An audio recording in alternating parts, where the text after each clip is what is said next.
Santapan Harian Minggu 6 Agustus 2023.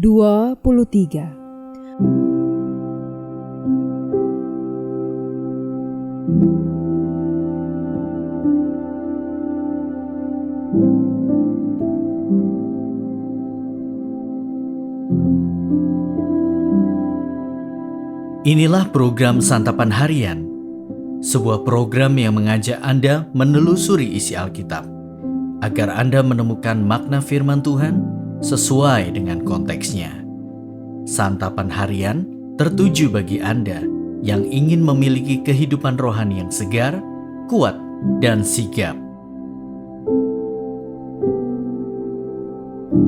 Hari ini kita akan membaca 1 Tawarik pasalnya yang ke-8, ayatnya yang ke-29 hingga ayatnya yang ke-40. Namun sebelumnya, mari kita berdoa. Di dalam kasih-Mu Kristus, mampukanlah kami untuk memahami dan melakukan firman-Mu di dalam keseharian hidup kami. Di dalam Kristus Yesus yang memampukan kami. Amin. 1 Tawarik 8 ayat 29 sampai 40. Tetapi di Gibeon diam bapa Gibeon yakni Yeiel, dan nama istrinya ialah Maaka. Anak sulungnya ialah Abdon, lalu Zur, Kis, Baal, Nadab, Gedor, Ahyu, Seker, dan Miklot yang memperanakkan Simea. Juga mereka ini pergi diam berdekatan dengan saudara-saudara mereka di Yerusalem bersama-sama saudara mereka yang lain. Ner memperanakkan Kis, Kis memperanakkan Saul, Saul memperanakkan Yonatan, Malkisua, Abinadab, dan Esibaal. Anak Yonatan ialah Meribaal, dan Meribaal memperanakkan Mika. Anak Mika ialah Piton, Melek, Tarea, dan Ahas. Ahas memperanakkan Yoada. Yoada memperanakkan Alemet, Asmawet, dan Simri. Simri memperanakkan Moza.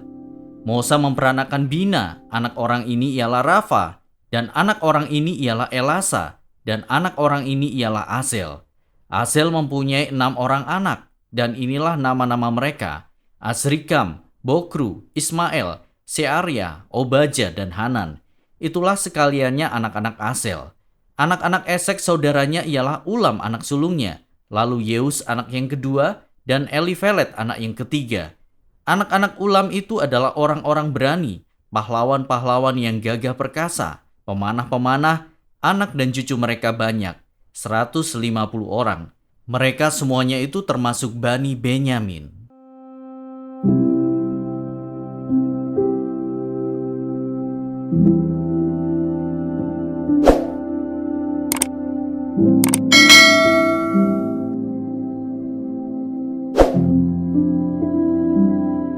Sahabat Santapan Harian, dalam hidup kita, apapun latar belakang keluarga kita, masing-masing kita diperhadapkan pada pilihan.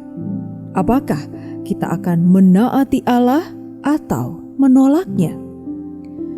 Garis keturunan Saul dapat dengan jelas dipahami melalui silsilah yang dipaparkan. Bapa leluhur Saul adalah Yeiel, pemimpin orang-orang Gibeon. Perjanjian dengan orang Gibeon dibuat ketika orang Israel memasuki tanah Kanaan tanpa meminta petunjuk dari Tuhan. Akhirnya orang-orang Gibeon dimasukkan dalam hitungan bangsa Israel dengan menjadi bagian dari suku Benyamin. Yeiel mengambil bagi dirinya istri yang bernama Maaka.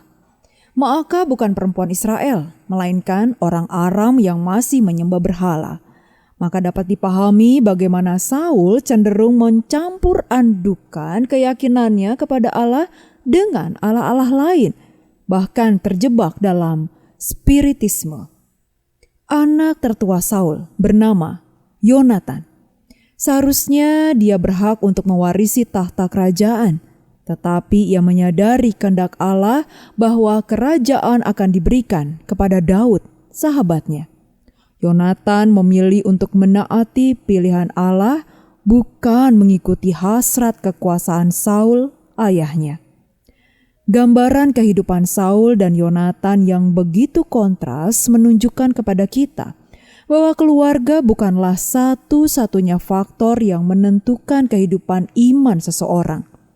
dalam iman dan relasi pribadi dengan Allah, kita harus memutuskan apakah diri kita akan menjadi orang yang taat atau tidak kepada Allah, Sang Pemilik kehidupan, dalam pilihan-pilihan yang hadir setiap harinya. Saul dengan latar belakang keluarga yang sinkretis memilih untuk hidup jauh dari kehendak Allah. Sedangkan Yonatan dalam latar belakang yang sama sanggup belajar untuk menaati Allah. Apapun latar belakang keluarga kita, pilihan-pilihan untuk menaati Allah selalu hadir dalam dinamika hidup kita. Mari kita menyikapinya seperti Yonatan.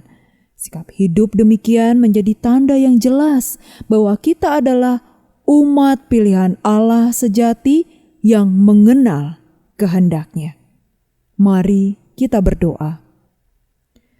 Tuhan Yesus, kami tahu bahwa hikmat sejati diperoleh ketika kami bersandar kepadamu. Tolonglah kami untuk mempercayai Engkau dan untuk mencari wajah-Mu dan mengikuti kehendak-Mu yang kami temukan di dalam firman-Mu yang memberikan hidup. Dalam cinta kasih-Mu ya Kristus Yesus, kami berdoa. Amin.